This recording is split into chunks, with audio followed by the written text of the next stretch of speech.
अमीर बनना चाहते हो? भाई बिल्कुल बनना चाहते हैं। हाँ, तो उसके अनुसार व्यवहार करो। मॉर्गन हाउसल अपनी बुक साइकोलॉजी ऑफ मनी में बताते हैं कि फाइनेंशियल सक्सेस इंटेलिजेंस से ज्यादा हमारे बिहेवियर पर निर्भर करती है। रियली? हाँ, बहुत से लोग मानते हैं कि सब्सटैंशियल वेल्थ बिल्ड करने के लिए बड़ी बड़ी डिग्रियों की आवश्यकता होती है। हाँ, पीएचडी करना पड़ेगा फाइनेंस में। कॉम्प्लेक्स चार्ट्स, नंबर्स, तरह तरह की स्ट्रैटेजीज और खूब सारी टेक्निकल नॉलेज होनी चाहिए, तभी अमीर बन पाएंगे। But according to mister Housel ऐसा नहीं है। हम्बल बैकग्राउंड से शुरू करके भी, एक बेसिक फाइनेंशियल नॉलेज के साथ भी आप सब्सटैंशियल वेल्थ बिल्ड कर सकते हैं। जल्दी बताओ कैसे। देखो, जल्दी तो बिल्कुल नहीं करना है, क्योंकि सबसे पहली रिक्वायरमेंट ही है पेशेंस। यहाँ रातों रात अमीर बनने की स्कीम नहीं बताई जा रही है, बल्कि एक ऐसी स्किल के बारे में बात हो रही है जिसकी मदद से आप बेहतर फाइनेंशियल डिसीजंस ले सकते हैं और लॉन्ग टर्म में वेल्थ बिल्ड कर सकते हैं। ओके। याद रखिएगा कि जब फाइनेंशियल सक्सेस की बात आती है तो हमारी टेक्निकल नॉलेज से ज्यादा हमारा बिहेवियर मैटर करता है। 2008 की फाइनेंशियल क्राइसिस में क्या हुआ था? टॉप बैंकर्स, इकोनॉमिस्ट्स और फाइनेंशियल एक्सपर्ट्स, इंटेलिजेंट लोगों ने काफी खराब फाइनेंशियल डिसीजंस लिए थे। उनके पास तो आईवी लीग डिग्रीज थी, वर्षों का एक्सपीरियंस था और फाइनेंशियल सिस्टम की डीप नॉलेज थी, बट सब धरा का धरा रह गया।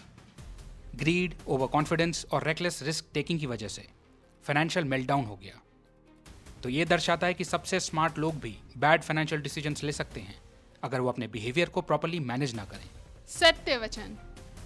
इसलिए अगर आप बस इन्वेस्टिंग के बेसिक्स जानते हैं बट डिसिप्लिन्ड हैं, अपने इमोशंस को अच्छी तरह से मैनेज करते हैं, तो आपके वेल्दी होने के चांसेस ज्यादा हैं उन लोगों के कंपैरिजन में जो चाहे फाइनेंस की डीप अंडरस्टैंडिंग रखते हों बट इम्पल्सिव हैं, अपने इमोशंस को रेगुलेट करना नहीं जानते। इतिहास ऐसी कहानियों से भरा पड़ा है जहां ब्रिलियंट माइंड्स ने टेरिबल फाइनेंशियल डिसीजंस लिए और अपनी वेल्थ गंवा दी।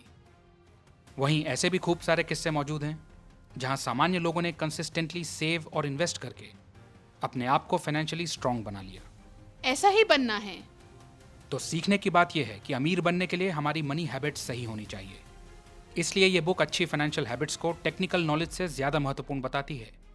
अच्छी फाइनेंशियल हैबिट्स माने अपनी ज़रूरतों को क्लियरली आइडेंटिफाई करना, शो ऑफ करने से बचना, डिसिप्लिन रहना, क्विक गेन्स के पीछे ना भागना बल्कि लॉन्ग टर्म थिंकिंग रखना, कंसिस्टेंटली सेव करना और इन्वेस्ट करना, पेशेंस रखना।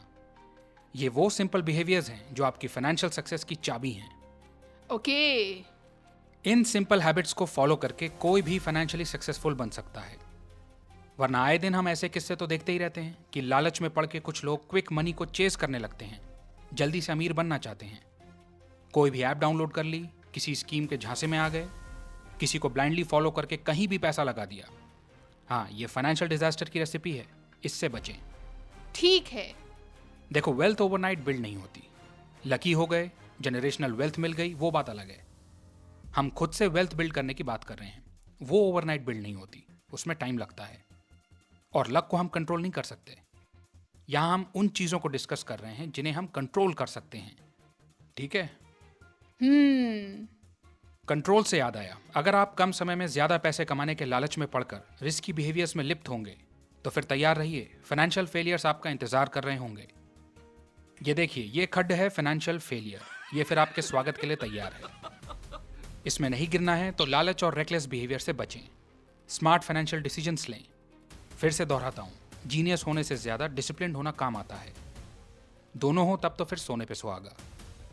बट यदि फाइनेंशियली जीनियस ना भी हो, तब भी जो चीज आपको प्रैक्टिस करनी चाहिए वो है इमोशनल कंट्रोल और डिसिप्लिन। ये गेम चेंजर साबित होगा। Got it. निश्चित तौर पर आप ऐसे लोगों को जानते होंगे जिन्होंने अपने जीवन में स्मार्ट फाइनेंशियल डिसीजंस नहीं लिए और बाद में उन्हें फाइनेंशियली स्ट्रगल करना पड़ा। जबकि वो अच्छा कमाते थे, फिर भी वो अपने खराब डिसीजंस की वजह से अपनी वेल्थ गंवा बैठे। हाँ, ऐसे बहुत हैं। लग्जरी, एडिक्शंस, तरह तरह के शौक, बेसिकली इमीडिएट ग्रेटिफिकेशन में अपना पैसा उड़ा दिया। तो उनके साथ जो हुआ, उससे जो सीख निकल कर आती है वो ये है कि आप कितना कमाते हैं उससे ज्यादा महत्वपूर्ण है कि आप जितना भी कमाते हैं उसे मैनेज कैसे करते हैं। सही। फॉर एग्जाम्पल, अगर आप एक मॉडेस्ट लाइफस्टाइल रखते हैं तो आपके पास सेव और इन्वेस्ट करने के लिए ज्यादा पैसा बचेगा। वहीं अगर आप लग्जूरियस लाइफस्टाइल और शो ऑफ के चक्कर में फंसते हैं तो देर सवेर आपको फाइनेंशियल चैलेंजेस फेस करने पड़ सकते हैं।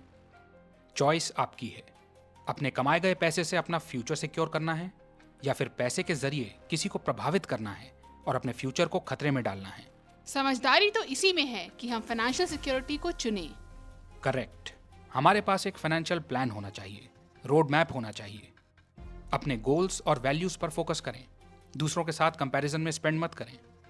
ईगो, स्ट्रेस, बोर्डम या सोशल प्रेशर में खर्च मत कीजिए। रिस्की बिहेवियर या रेकलेस स्पेंडिंग करने वाले लोगों की कंपनी मत कीजिए।